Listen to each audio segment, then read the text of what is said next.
and welcome to the program. I am DEJI360. Now, the past few days have been quite dramatic for the country's major opposition party, the People's Democratic Party, PDP. A number of high-profile members are leaving the party at a time when it is supposed to be putting forward a united front. All of those who have left the party so far have cited inconsistencies, corruption, imposition, and nepotism, among others, as their reasons for leaving the party. The most high-profile exit, which of course has shocked almost everyone, is that of Mr. Peter Obi, the former governor of Anambra State and once considered a leading contender for the PDP presidential ticket.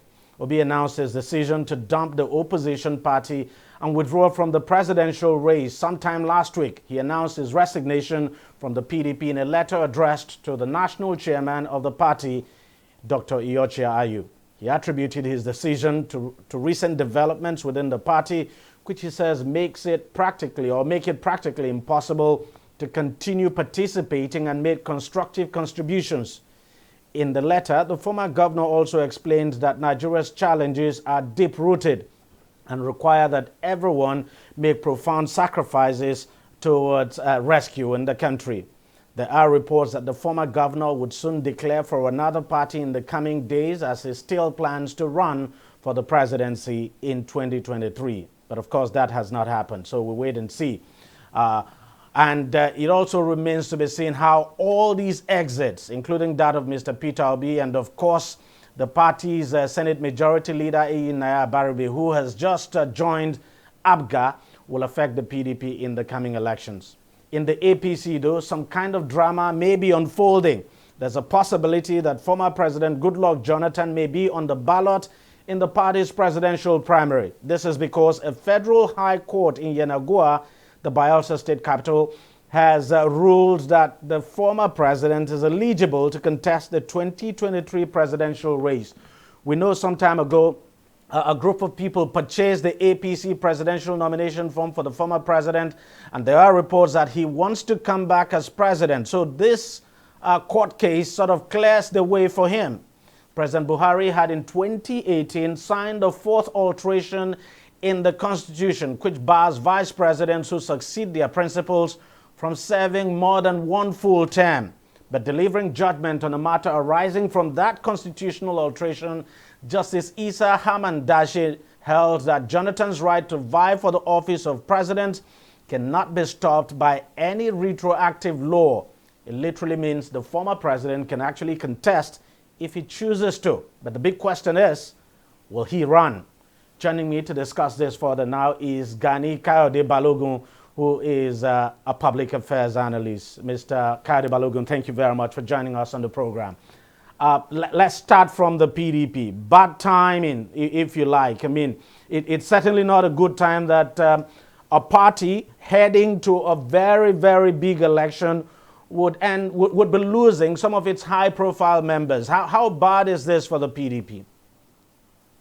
Well, historically, there's really nothing fantastic about what is happening. If you remember, quite frankly, in 2011, the now President Buhari had to leave MPP when there was a difference in ideology to start CPC. And I remember that former Vice President Atiku, at one time or the other, also left parties, just at the eve of election to join other parties. So what's happening to Mr. Obi is not really out of the blues. When you are on a platform and it's no longer something you can work with, your best bet is to take a walk and look for people with fellows with like minds. So what is happening to Mr. Obi, like I said, in our climate is not peculiar. It has happened in the past and most probably will happen in the future.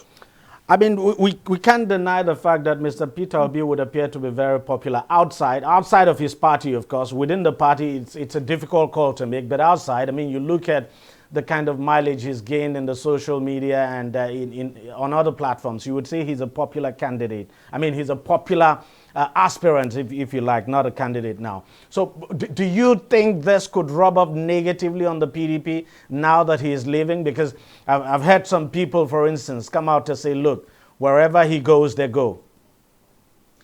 But DG, you must remember that the election proper is going to be in February next year. That's about 9 months away from today. So whatever emotions are being displayed by people today should be discounted. It's only those who will carry that emotion for the next 9 months and are willing to drop everything and go and vote for Mr. Obi on any platform that will take seriously. Like I said, the social media is not a true reflection of the voting population, either in Nigeria or in other part of the world. It's very popular to make a movement, but does not really translate to votes at the end of the day. So what people should need to understand is the fact that while Mr. Obi may be a very popular candidate outside the party, what happened during the senatorial and the House of Reps thing has shown that he does not have any hold on major segments of that party. That's why he had to leave. That is understandable. But like I said, if they truly believe in Mr. Obi, then they will follow him for the next 9 months, fund his campaign, and then work with his party. It's been done in the past. Like I said, Atiku Abubakar did it. Muhammad Buhari did it. He too can do it. Now let's talk about that of the majority leader, well, former majority leader, because he's actually announced that he's resigned his position as not the majority leader now, but that would be the minority leader of the Senate. Now I'm talking about Senator Barabe. Does it come to you as a surprise that for a man who has been like the face of the PDP, if you like, for the past few years now, at that national level, especially in the Senate, has decided to leave the party? Surprised, yes, but not really that much, for two reasons, really. One, we all know that whenever the members of the National Assembly go head-to-head with their governors, they usually lose. It's almost like a dogma within our politics that a sitting governor will go for your seat. And if you are not in his good books, you will lose. I think that's what really happened to Barabe, is the fact that he overestimated his own popularity within the party, which happens sometimes when you are far away from the people and assume that they know who you are. But when it comes to fighting the governor for a seat that the governor is interested in, chances are you will lose. Unless you come to an agreement within the system that you are going to exchange seats, you will become the governor, you will become senator. Anything other than reality is just an exercise in futility. Well, it'll be interesting to see what will happen, as both men are likely to go toe-to-toe now in the election in 2023, because we understand Barabe is going to be... Hold on. Yeah. I think going to Abga is about the best decision that Barabe could take, because the Southeast right now, they need a platform that is exclusively their own. They don't have that. So if somebody of Barabe's status can go to Abga and build it from within, in 4-8 years, Abga will become the party that will now be the face of Southeast politics, which they can now use to negotiate national politics. The only problem with that is that, they hardly stay. I mean, when they use the party to get what they want, before you know it, they're back to their base, their initial base. So let's just wait and see what happens. Where will Barabe go? He's been messed up by PDP. If he should perchance become the governor of Abga, he's going to be there for 8 years. And in those 8 years, he can do wonders for the party within his state. So it will now become a more Eastern party than what is presently just an Anambra party that we have today. Well, but so it's not going to take over and move over to PDP immediately. Of course, what we're hearing is that he's likely to be the senatorial candidate of Abga. So, and he'll be running against the current governor of that state, who would be the candidate of the PDP in that senatorial race. So it'll be interesting to see how that will play out. But let's quickly talk about this issue of former President Goodluck Jonathan. The court clearing the way for him to run, so to speak. The former president himself has not been categorical. He's been sort of equivocal about whether he would run or not. But there's no question at all, no matter how he tries to deny it, he definitely would have an interest in this case. And there's a possibility, I'm not in any way saying he's involved, but there's a possibility that those who went to court in this case, did so at his instance. But we do not know. I'm not absolutely sure. But do you think he will run? Yeah. Those who went to court went at the instance of his backers or his supporters. Okay. That again is expected. Nigerian politics is very straightforward, really. You know exactly where people are going, whether they deny it or not. It's obvious that Mr. Jonathan is interested in coming back. It's what the Yorubas will call Ikpadabo Abija. He thought he had unfinished business in the presidency, which I have nothing against. It's his legitimate right as a citizen of Nigeria.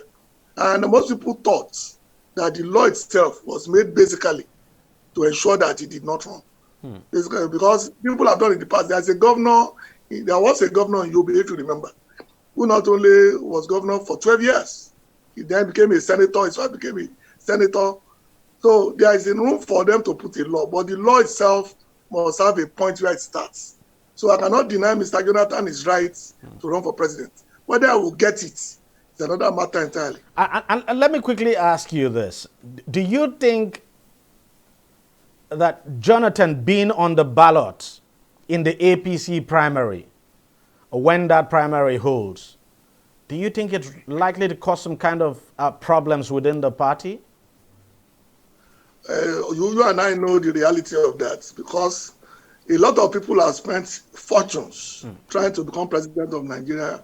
They've gone all over the country. They've done the best they could.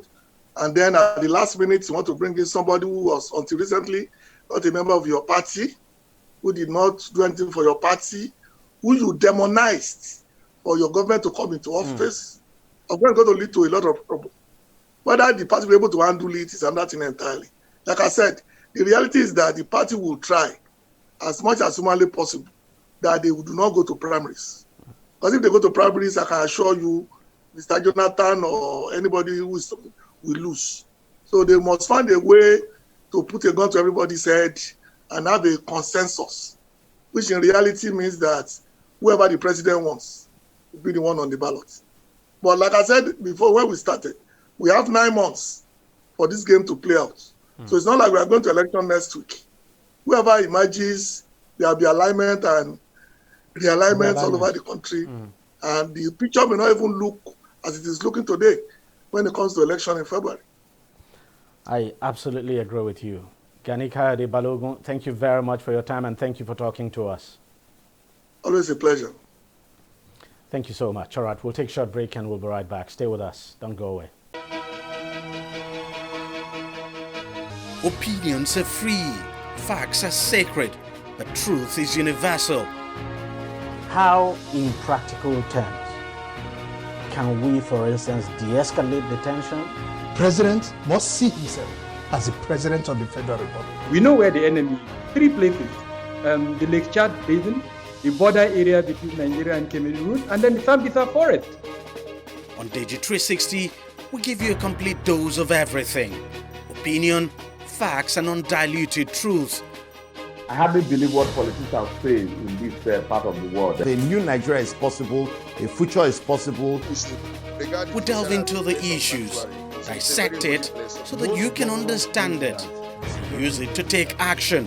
I don't think there's any need for any governor to look for grant for ranching. DEJI360, dissecting the issues.